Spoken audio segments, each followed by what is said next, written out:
Annual sales of $20,000? They're firing this junior high school dropout. Richard says haughtily as he tosses the papers onto my desk. When I look at what was tossed, I find that it's my performance report from the previous year. No, ineptitude has no place in this organization, and no justifications will be tolerated. Gather your belongings and depart right now. Richard doesn't pay any attention to what I have to say in response. Given his demeanor, I see the futility of continuing the conversation. For the previous owner, I put a lot of effort into growing this business. But enough is enough. But it's a huge mistake to mistake $220,000 in sales for $20,000. I nearly laugh out loud, but I was able to keep my composure and exit the CEO's office. Thanks for everything. I could hardly contain my laughing, and I assumed Richard thought I was about to cry. He gave a very satisfied nod. My name is David. I'm 46 years old, and I work for a certain corporation, primarily in sales. I joined this modest company, which employs roughly 10 people, after being taken in by the former owner. Actually, I left high school early. My parents died in an accident, which is a very normal explanation. The previous owner, who had lived nearby when I was a child, reached out to me when I was left alone and unsure of what to do. I don't know where I would be or what I would be doing right now if it weren't for the prior owner. I was resolved to help this company in whatever way I could because of this, but there wasn't much I could do. Ultimately, I am a high school dropout with no formal education. Therefore, my only accomplishments are my bravery and physical prowess. I had no choice but to leverage my enthusiasm to increase sales. I had so spent the last 30 years concentrating only on working hard and advancing forward. I'm a respectable adult now, of course. My young enthusiasm is no longer enough to get the task done as I've become older. Realizing this, I began concentrating on language studies in my mid-20s as a result of several coincidental events. Even if I had never studied hard before, that doesn't imply I don't like it. However, I had less time because I became an adult too young. Since studying a language was the most economical course of study, I dedicated my free time after work to it. Because of that, I was leading what seemed to be a successful life until the previous owner died 2 years ago. Hey, dropout of junior high. Even if my dad was nice, I'm not. You won't necessarily receive preferential treatment just because you've been here for a while. This was because the former owner's son, Richard, became the second-generation leader. Both Richard and I are 46. When we were younger, we got along fine. But as we turned 30, our relationship worsened. I don't know why, but Richard suddenly became hostile toward me. Since he's the new boss, we can't avoid talking, even though we haven't spoken much in recent years. When we did speak, though, Richard was always antagonistic toward me. It's true that I didn't finish high school, but I've been employed here for 30 years, Richard, our president. Education doesn't appear to be so important at this age. What? Are you responding to me? I received my degree from a prestigious university's business school. Just because we're the same age and have known each other for a long time doesn't mean you're significant. That's not what I meant. Richard always says such sarcastic things when we meet. He would give me an angry look if I ventured to address him by his name like I used to. Additionally, he became irate and gave a lengthy lecture when a coworker referred to him as the second-generation boss. The only thing left to do is to refer to him as president. When I unintentionally called him Richard, I smiled nervously and started to perspire. All right, Mr. High School Dropout, here you are. Tomorrow morning is your first sales meeting. Examine these resources. A meeting for sales? First thing in the morning. Yes, you are welcome to go straight. I looked at the papers that were given to me. The aforementioned company was initially covered by someone else and is located across the street from my house, across from our office. Obviously a means of harassing me. Oh, and don't forget to fix any errors by today. The materials should be fine because I manufactured them, but I intend to stay out until the evening. His statement implied that he purposefully left out some mistakes. However, I had just left for a sales call. Richard's reaction was dramatic, despite the fact that it felt meaningless to point this up. I apologize, is that correct? You will have to put in extra hours, but there is no other choice. I am relying upon you. Do you understand?" I let out a loud sigh at his response. His habit of throwing work on me during hectic times has become the norm. I reluctantly packed the papers in my suitcase. I changed my plans to head straight home, even though it was a little tight. I couldn't allow him to torment me outside of the workplace. I should also point out that I destroyed the papers you left yesterday. That explains why this morning's meeting materials were absent. I was unaware that they applied to today. I was surprised that such significant documents were omitted. I filed them correctly, but it's all right. Paper materials were merely for my reference. I had no intention of using them during the meeting. Almost as an afterthought, Richard disclosed yet another form of harassment. However, this kind of harassment happens every day. I had countermeasures, of course. But Richard didn't appear satisfied with my answer. He responded without feigning annoyance. "Okay, that's good then. Yes, excuse me, I don't have much time." I hurried out of the office before the next sarcastic comment could be made. Since the appointment was still a ways off, I made the decision to visit a coffee shop in the area. I would go over the paperwork and be ready for today's meeting while I was on the road. Richard's harassment forced me to verify the contents on my laptop. Up until now, I've mostly worked in outside sales, but as times have changed, I've begun attending more office meetings. I've been at my desk more than I used to because of this. Richard most likely believed that I was being lazy. He began giving me assignments like material documentation on a regular basis as a result. He would tell me, "Hey, get this document done by the afternoon," once again. Material documentation is a standard office activity, isn't it? However, it could be challenging for a high school dropout. Richard gave me a mocking snort when I let out a quiet sigh.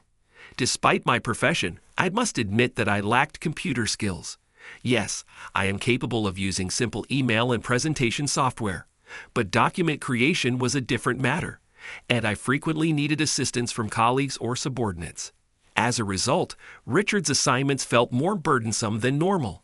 I said, "I actually have plans later. Is that correct?" Richard said, "But I'm busier than you." I told him about my next encounter, but he was unaffected. He squinted his eyes as though I was feigning business. "Just to be clear, don't slack off." "I understand. This time, I'll write it myself," I said. "Yes, I will not put up with you putting it off on other staff members like you did the last time. You will lose money if you are lazy." Richard went back to his office, satisfied with his reminder. Here, who is actually abdicating their duties? I swallowed those words, responded incoherently, and watched him go. Richard once approached me with a snarky smile as I was wrapping up a business meeting and writing a report. "I must speak with you. Right now, come to the president's office. Talk." I was perplexed since I was unable to come up with any explanation. What might this have to do with? Richard would never give me a bonus, and I couldn't remember making any significant errors. However, I couldn't have predicted the cause. Richard spun around with a victorious smile as soon as I walked inside the president's office. "I witnessed your performance. What are these figures for someone who acts so powerful? Numbers are honest. $20,000 less in sales each year. You're a thief and a high school dropout. You've been fired." With a smug declaration, Richard flung the papers on the desk at me. It turned out to be my performance report from the previous year when I looked at what had been thrown at me. Was this really what led him to draw such a ridiculous conclusion? How shameless to get compensated with such sales figures. How much did you take advantage of my dad's kindness? No, this is. I tried to clear up Richard's mistake right away, but he interrupted me. I refuse to accept any justifications. This company does not tolerate incompetence. Gather your belongings and depart right now. Richard refused to listen to anything I had to say in response. Instead, it appeared that what I said simply made him more irate. Understood. Richard's attitude made me understand that there was no use in continuing the conversation. In my heart, I offered the prior owner a quiet apology. I no longer believed that I could back this stupid president of the second generation. For the previous owner, I had put a lot of effort into growing the business. But enough was enough. But it was a big mistake to mistake $20,000 in sales. With my head down, I walked out of the CEO's office, nearly laughing. "Thank you for everything." "No problem." Richard probably thought I was about to cry since I couldn't stop laughing. He gave a very satisfied nod. I was by myself, silently going over the papers that had been flung at me again. The amount of $20,000 was indeed written there, but Richard committed a grave error. This unit is in hundreds. Yes, I did make $2 million a year, not $20,000, but $2 million. I was the top sales earner because our company isn't very big. Few people in our organization had college degrees, despite Richard making fun of me for not finishing high school. While most were high school grads, Richard himself was a college graduate. I served as the focal point of our company's lately prioritized international business. The explanation was straightforward. I spoke French the best. Without me, how does Richard intend to carry on with this initiative, which is at last gathering steam? "David, welcome back." What was said by the boss? "Oh, he fired me." What? He said I'm a $20,000 salary thief. I returned to my desk and explained the entire situation to my coworker Taylor. His shoulders trembled as he fought not to laugh. "A robber of salaries? You?" "Indeed, I will now submit my resignation. Where is the template?" Our conversation caused everyone in the office to start giggling. I couldn't resist laughing as well. "That's all I have to say. I'm leaving today." "Take care." "Don't leave us, please. We are also resigning." "Funny. Do whatever you want." After that, we all laughed as we filled out our resignation papers and letters.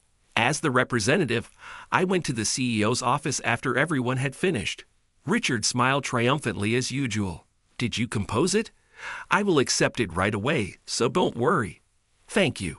Additionally, I'd want to note that this is a company layoff rather than a disciplinary discharge. Your work history won't be impacted by this.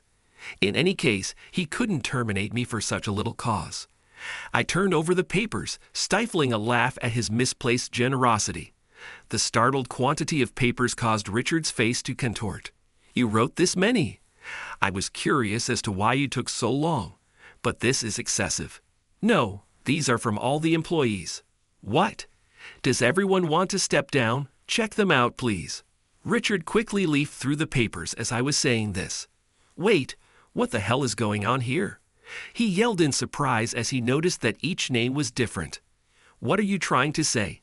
It is up to everyone to decide this." I felt disoriented as Richard seized me and roughly shook me back and forth. "Have you started this? Are you attempting to discredit me? Stop, please." I took no action. "Ask them yourself if you don't trust me."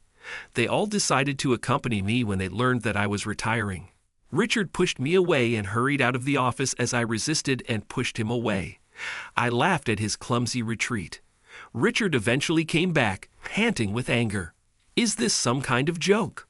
It's serious. You seen it firsthand, didn't you? Is that not the reality? You're attempting to bait me. You will not get away with this." I wasn't scared at all, even though Richard gave me a furious look. "You're not going to believe me, are you? They truly wish to step down. The company will not survive if its top earner is fired." Top earner? It's a joke.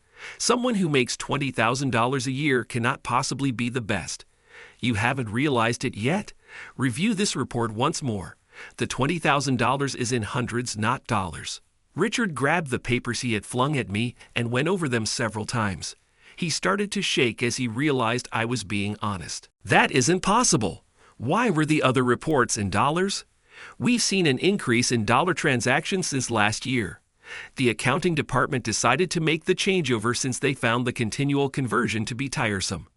Did they not confirm this with you? He had the worst work attitude as usual. He did very little real work, content to rely on his position as president. He hardly looked at documents, even those that required his review. This type of careless effort resulted in such circumstances. My resignation will be handled as a layoff by the corporation, correct? Kindly handle the remaining tasks." "Wait, let's talk for a bit." "No, I'm at a loss for words. These are my resignation and the other employees' demands for resignation. Please take care of everything." Wait. Richard tried to stop me, but I walked out of the president's office. I no longer cared about this company's future. I mumbled to myself, preoccupied on the future. Oh, I need to inform our clients too. I was no longer worried about the company, but I couldn't allow our clients to suffer because of their caprices. The company deals would probably fail if all the personnel left. After making a mental list, I entered my typical liquor store and made the decision to begin with a celebration drink. It was a layoff from the corporation. I should be eligible for a severance compensation because I had been employed there for 30 years. However, I had no expectations of Richard. As anticipated, there was no separate deposit and simply a few additional pennies in my final paycheck. I couldn't sue because the lack of severance wasn't unlawful. His pettiness caused me to sigh. However, given the company's prospects, they most likely couldn't afford to make such a payment otherwise. Luckily, I'm single, and my interests include studying and working. Therefore, even on my days off, I frequently thought about my job. I have a lot of savings as a result. I also dropped out of high school. I'm able to bounce back from hardship. Perhaps I'll travel in luxury and relax for a time. Stretching my wings and experiencing some freedom for the first time in 30 years wouldn't be a bad thing. I therefore chose to take advantage of my extended term of jobless. I explored, took in the scenery, and fully recovered both physically and mentally. Time went so quickly, and it had been a month before my trip was over. I considered getting a new job, but I wasn't in the mood to start working just yet. I kept reading novels. I had cleaned and organized my home. I felt rejuvenated after the books were gone and the place was clean. Before I realized it, I had been out of work for 3 months. I had to confront reality at that moment. Thinking it was time to locate a new career, I unwillingly began looking via job sites. I was unable to locate a job that seemed appropriate, though. I looked in the same profession because it was difficult for me to go to a different industry at my age. However, there were problems with the positions that fit my criteria, such as being too far away or paying too little. I carefully weighed my options and prepared for a protracted search while receiving unemployment benefits. I got a call before I could decide what to do. A long time has passed. What are you doing? David was the one that left the company at the same time as me. I laughed at the sound of his familiar tone. It's been a while. I'm looking for a job.